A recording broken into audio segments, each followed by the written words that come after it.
तुम्ही आषाढ तळलात का? आषाढ म्हटलं की तळण हे येतच आणि त्याचसाठी पारंपरिक पद्धतीने केलेल्या खुसखुशीत गव्हाच्या कापण्या कशा करायच्या त्या बघूयात। एकदम सोपी रेसिपी आहे। व्हिडिओ शेवटपर्यंत जरूर बघा आणि सगळ्यात आधी आपल्या मील्स बाय सुकेशन या चॅनलला सबस्क्राइब करा।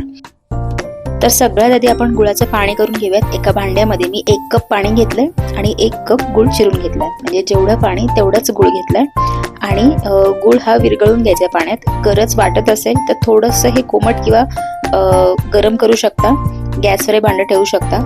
आपल्याला हा गुळाचा पाक वगैरे करायचा नाही, फक्त गुळ विरघळून घ्यायचा आहे। बघू शकता हे हलकंसं मी कोमट केलं होतं गॅसवर ठेवून, अजिबात पाण्याची उकळी वगैरे काढली नव्हती, फक्त गुळ विरघळून घेतलाय मी।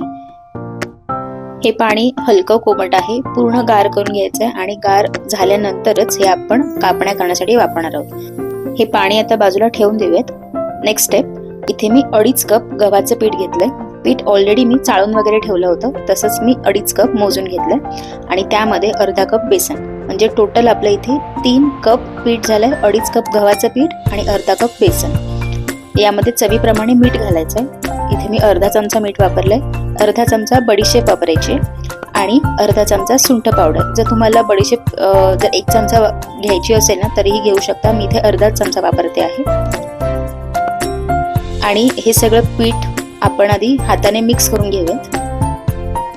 सगळं मिक्स झालं पाहिजे, सगळं मीठ, बडीशेप आणि सुंठ पावडर आहे आधी हे जे सुक्या पिठामध्येच मिक्स करून घेऊयात, म्हणजे पुढच्या स्टेप्स इझिली आपण करू शकतो।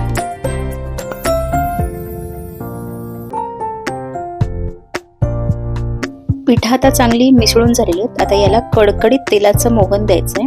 इथं मी 3 टेबलस्पून इतकं तेल घेतलंय, यापेक्षा जास्त तेल घेऊ नका, 2 ते 3 टेबलस्पून एवढंच घ्या।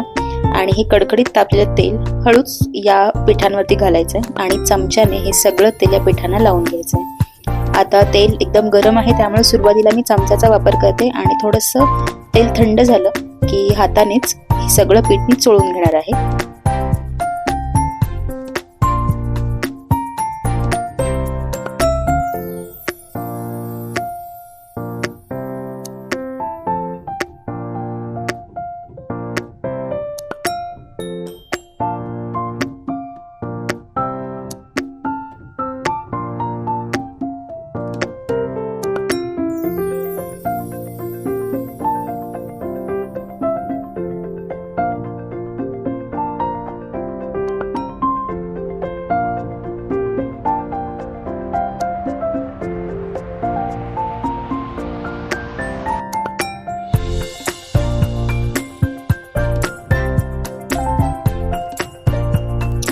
अशा पद्धतीने सगळ्या पिठाला चोळून चोळून हे तेलाचं मोहन लागलं पाहिजे।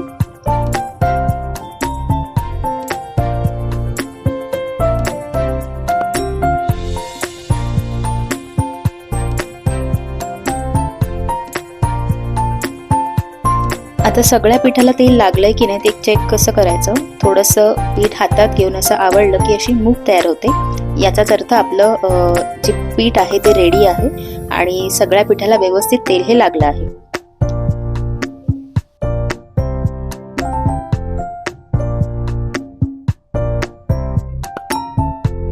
तर यामध्ये आपल्याला गुळाचं पाणी घालून मळायचं आहे, पण त्याआधी हे जे गुळाचं पाणी आहे ते मी एकदा गाळून घेते, म्हणजे काही केर कचरा असेल किंवा एखादा गुळाचा खडा असेल तर तो बाजूला होईल।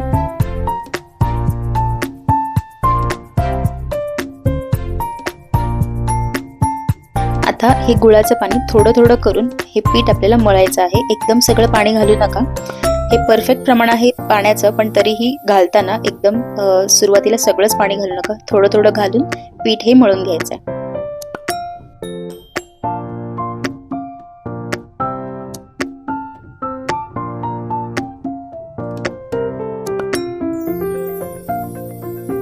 जर तुम्हाला वाटतंय पीठ मळताना हे पाणी पुरणार नाहीये तर तुम्ही साधं पाणी वापरू शकता इथे। आणि कधी कधी काय होतं, पाणी शिल्लक राहतं, त्यामुळे सगळंच गुळाचं पाणी वापरलं पाहिजे असं काही नाहीये। पाणी जर शिल्लक राहत असेल तर तसंच राहू द्या।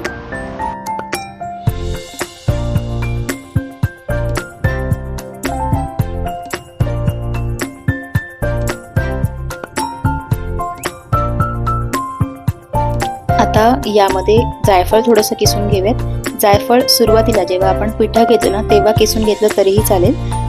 माझं तेव्हा स्किप झालं त्यामुळे मी आता किसून घेते. बघू शकता पीठ माझं अगदी व्यवस्थित मळून झालंय. चपातीचं पीठ मळलं त्यापेक्षा थोडंसं घट्ट मळायचं आहे. अगदी जास्त पातळही नाही आणि अगदी जास्त घट्टही नाही मळायचं आहे. तर हे पिठाला थोडंसं तेल लावून एक 5 मिनिटं असंच झाकून ठेवायचं.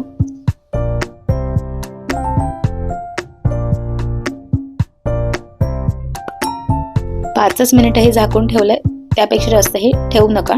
आता आपण याची पोळी लाटून कापण्या कट करून घेऊया.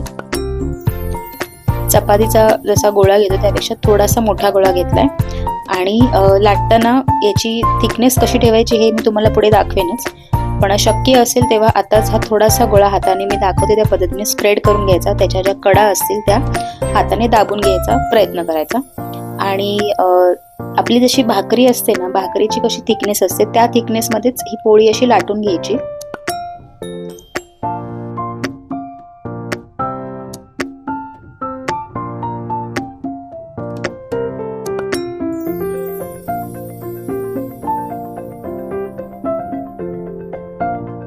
ही पोळी लाटतानाच यामध्ये खसखस थोडीशी पेरून घ्यायची.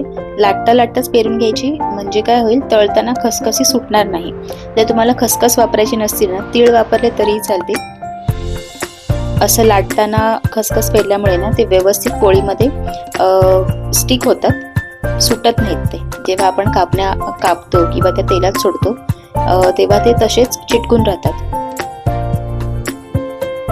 थिकनेस बघा, जशी भाकरी असते ना तशीच थिकनेस ठेवलेली आहे. जर तुम्हाला एकदम कुरकुरीत हवे असतील ना तर एकदम पातळ लाटू शकता.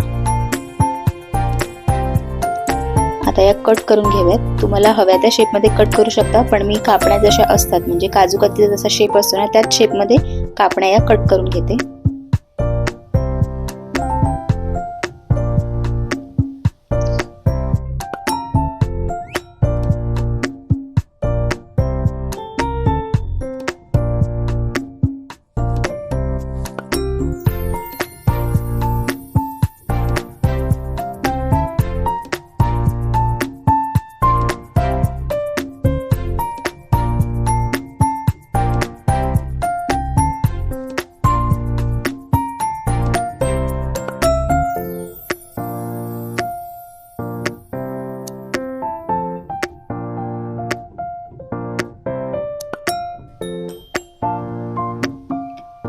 इझिली कट झालेत आणि इझिली निघालेत सुद्धा त्या पोळपाटावरून. थिकनेस बघा आणि शेप बघा. आता सगळ्या पिठाच्या मी कापण्या तयार केलेल्या आहेत. आता फक्त या तळून घ्यायच्यात पटापट. तेल बघा चांगलं गरम झालेलं आहे आणि एक एक करून सगळ्या कापण्या जेवढ्या बसतील तेवढ्या कापण्या एका वेळेस सोडायच्या आणि दोन्ही बाजूने चांगल्या आपल्याला खरपूस या तळून घ्यायच्यात.